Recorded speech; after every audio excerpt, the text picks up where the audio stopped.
నమస్తే, welcome to యోయోటి. ప్రస్తుతం మనతో మాట్లాడడానికి ఎమ్మెల్యే పాయల్ శంకర్ గారు ఉన్నారు. ఒకసారి మాట్లాడదాం. సార్ నమస్తే. సార్ అయితే చూసుకుంటే ఈరోజు పెద్ద ఎత్తున ధర్నా చేపట్టడం జరిగింది. ప్రధానంగా ఫోన్ ట్యాపింగ్ వ్యవహారం మీద కాంగ్రెస్ గవర్నమెంట్ వచ్చి 6 నెలల్లో కూడా దీని మీద ఎట్లాంటి విచారణ చేయని పరిస్థితి. సో దీనికి ప్రధానంగా పెద్ద ధర్నా అయితే చేయడం చేపడుతుంది. సో ఏం చెప్పదలుచుకున్నారు? ఈ జరిగినటువంటి ఫోన్ ట్యాపింగ్ వ్యవహారం ఇది చిన్న నేరం కాదు. ఈ దేశ రక్షణకు సంబంధించిన విషయం, తెలంగాణ రాష్ట్ర భవిష్యత్తుకు సంబంధించిన విషయం, అదేవిధంగా ప్రజల హక్కులు, ప్రజల స్వేచ్ఛ గురించి సంబంధించినటువంటి విషయం. చివరికి పోయిన ప్రభుత్వం భార్యాభర్తల సంభాషణ కూడా విన్నది, హైకోర్టు జడ్జిల సంభాషణ విన్నది, నిన్న మొన్నగా పుకార్లు వస్తున్నాయి, సుప్రీంకోర్టు న్యాయమూర్తుల సంభాషణలు కూడా విన్నదని. ఇది భారతదేశంలోనే పెద్ద నేరం. ఇది ఇంత పెద్ద క్రైమ్ని ఈ రాష్ట్ర ప్రభుత్వం విచారణ చేసే దోషుల మీద చర్యలు జరగవు. అందుకే భారతీయ జనతా పార్టీ పక్షాన ఈ రాష్ట్ర ప్రభుత్వాన్ని డిమాండ్ చేసినాం.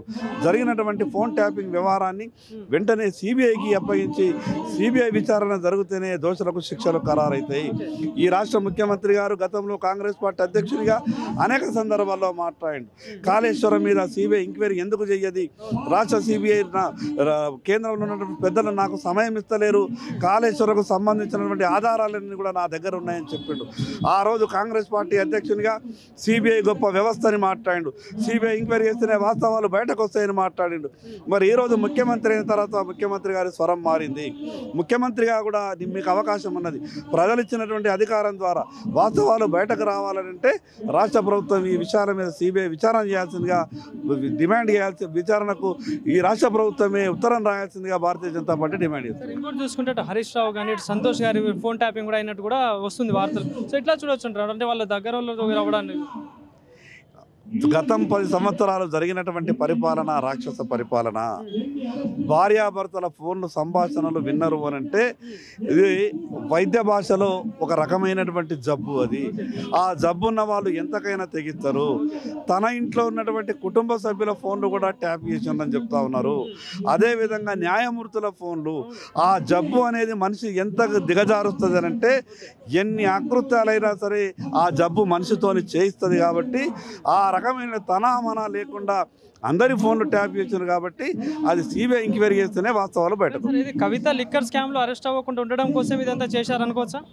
మా ఆదిలాబాద్లో ఒక పాములు కొట్టేటోడు ఉండే, వాడు తిరిగి పాములు కొట్టి చచ్చిపోయాడు.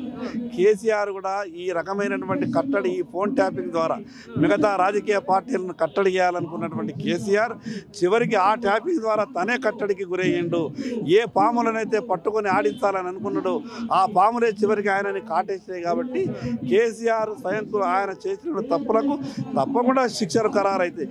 కానీ ఇక్కడ వచ్చినటువంటి సమస్య ఏంటంటే ఇది అక్కడ ఢిల్లీలో ఉన్నటువంటి కాంగ్రెస్ పార్టీకి, బీఆర్ఎస్ పార్టీకి ఒప్పందం కుదిరింది. కాబట్టి ఈ రాష్ట్ర ముఖ్యమంత్రి గారిని కూడా కంట్రోల్ చేస్తూ ఉన్నారు, ఎంక్వైరీ చేయకుండా ఇబ్బంది పెడతా ఉన్నారు. అందుకే సిబిఐ ఎంక్వైరీ వస్తే వాస్తవాలు బయట.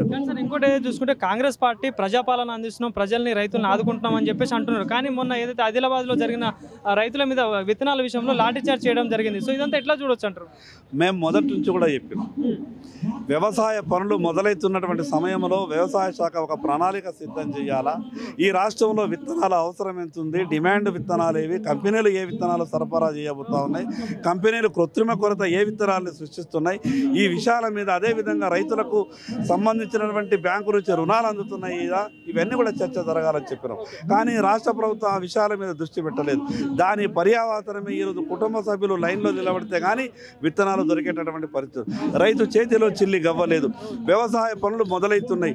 ఒక పక్క రుణమాఫీ ఆగస్టులో చేస్తామంటారు. ఈ రాష్ట్రంలో ఒక గందరగోళమైనటువంటి పరిస్థితులు. ఈ గందరగోళం నుంచి రాష్ట్రం బయటపడాలా. ఈ రాష్ట్రం అనేకమైనటువంటి సమస్యలు ఉన్నాయి. ఈ సమస్యల మీద దృష్టి పెడతలేరు.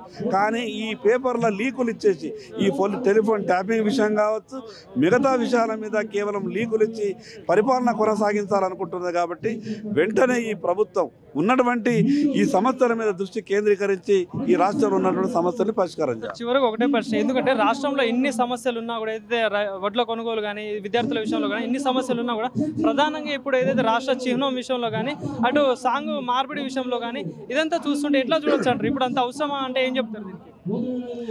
రాష్ట్ర ప్రభుత్వానికి గీతం విషయం కావచ్చు, లోగో విషయం కావచ్చు, మార్పులు చేర్పులు చేసుకునే అధికారం ఉన్నది. అటువంటి అవకాశం ఉంటే అఖిలపక్షంతో మీరు చర్చలు చేసి తెలంగాణ వాదులతో చర్చించి మేధావులతో చర్చించి అది గంట 2 గంటలలో నిర్ణయం తీసుకున్నట్టు అవకాశం. అది కూడా ఏదో పెద్ద సమస్య అయినట్టు ఆ రెండుటి కొరకే ఆ రాష్ట్ర గీతంలో మార్పుల కొరకు తెలంగాణ చిహ్నం మీద చర్చ చేయడానికి ఈ రాష్ట్రంలో కాంగ్రెస్ పార్టీకి అధికారం ఇచ్చినట్టు కాంగ్రెస్ పార్టీ భావిస్తున్నది.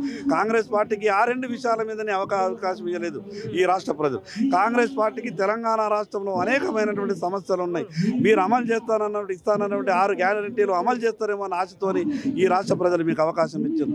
రైతులకు 2 లక్షల రూపాయల రుణమాఫీ చేస్తారేమో అని అవకాశం ఇచ్చారు.